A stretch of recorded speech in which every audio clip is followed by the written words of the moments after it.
Setiap krisis melanda, perhatian pemerintah biasanya langsung mengarah ke kelompok masyarakat miskin dan rentan. Bantuan sosial digulirkan, subsidi diperluas, dan berbagai insentif difokuskan untuk menahan laju kemiskinan. Tapi ada satu kelompok yang sering luput dari perhatian. Yaps, kelas menengah. Kelas menengah punya peran vital dalam roda ekonomi. Data BPS 2024 menyebutkan sekitar 66% penduduk Indonesia termasuk kelas menengah dan calon kelas menengah.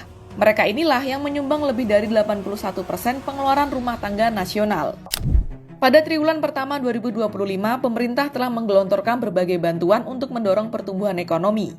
Namun angka pertumbuhan masih belum mampu menembus 5%. Menurut Yusuf Rendy Manilet, peneliti dari Center of Reform on Economic Indonesia, salah satu penyebabnya adalah stimulus yang ada belum benar-benar menyasar kelas menengah. Memang stimulus ini diperuntukkan atau ditujukan terutama dalam mengejar target pertumbuhan ekonomi dalam jangka pendek. Namun sekali lagi eh, kita cukup sulit untuk bisa mengatakan bahwa berbagai stimulus ini menyentuh ya akar permasalahan. Misalnya salah satu permasalahan yang dihadapi saat ini adalah turunnya kelas menengah ya.